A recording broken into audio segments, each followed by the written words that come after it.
Musikproduktiv und Musitalk TV präsentieren den Webcast von der Musikmesse 2012. Hallo und herzlich willkommen zum Messecast 2012 von der Frankfurter Musikmesse. Präsentiert von Musitalk TV und Musikproduktiv. Jetzt bin ich am Stand von Moog und die haben hier einen richtig fetten Analog-Synthesizer. Neben mir ist der Steve. Hello Steve. Hello, how are you? I'm fine, how are you? Also well. And here we are, and here's the Minitaur.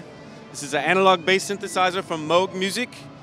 It's a monophonic analog synthesizer with one knob for every function inside. There's two oscillators with a filter and a VCA. It's a very simple synthesizer. The goal being it's easy to make really awesome bass sounds. The circuits are based on the Taurus 1 and the Taurus 3, which are known for bass frequencies, and it makes bass. That's basically the Moog pedal, right? The bass pedal. Yeah. Okay. Yeah. You know, Steve, I would like to give it a try. Can you just hold the microphone, point it a little bit at the speakers, and I'm going to try some sounds. Sure. Because it sounds really massive. Okay.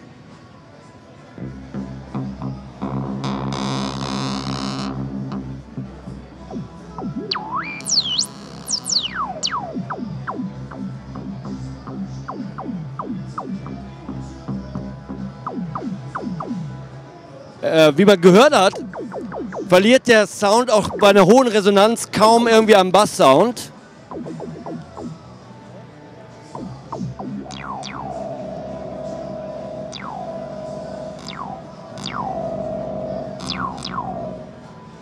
Und ich muss sagen, die Speaker, die wabbern hier richtig. It's not a what's the one called with the keyboard? It's not a fatty inside. No. This is like I said, the circuits are based on the Taurus 1 and the Taurus 3 synthesizers. And so there's no a special sound that those circuits have. Now we did some modifications to it to make it a little bit more useful for modern production. We added things like a square wave, which, yes, okay, you could do more than that, but still, it's simple waveforms for making good analog bass sounds. And we added envelope generators that are more like the mini Moog style.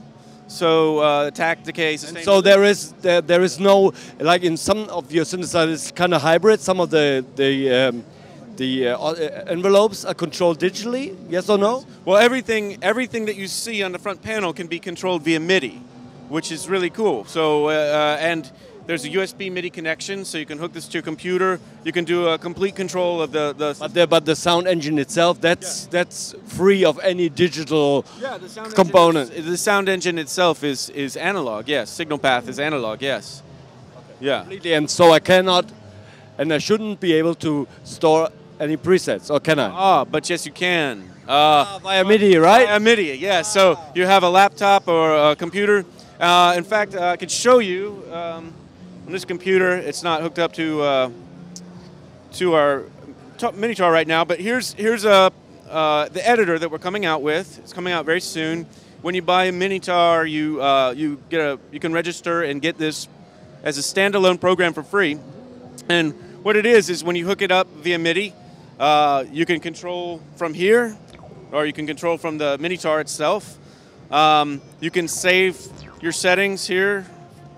I learned how to use a Macintosh ever. So each one of these, you just call them up, and then when you call one up, it sends MIDI signals to the Minitaur. Like in the good old days, you know, when we used to use SysX, so saving presets, right? It's simpler. It's just MIDI CCs, so it's quite easy. You don't even need this program. You can do it within Live. You can do it as envelopes or whatever.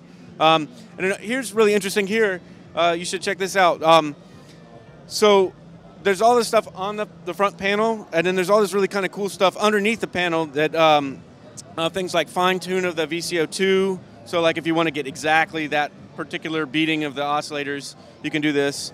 How much the filter tracks the keyboard, the velocity sensitivity. But this is stuff I cannot edit on the machine. Not from the front panel, but through MIDI CCs. So you don't need this program. You can use it like another MIDI controller or something like that. But what we're showing here is that there's some other additional functions Got it. that you can unlock.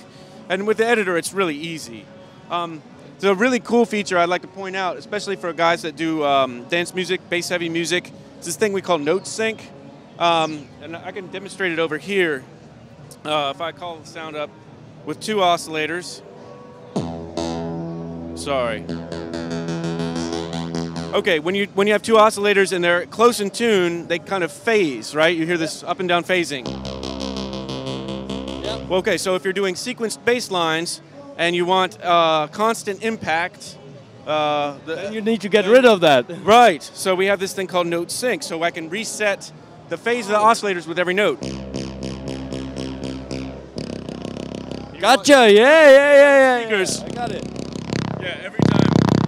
Yeah, so it's every note then has maximum That's air what we meant, movement. maximum bass, you know. Thank you very much, Steve. Okay, thank you. Cool.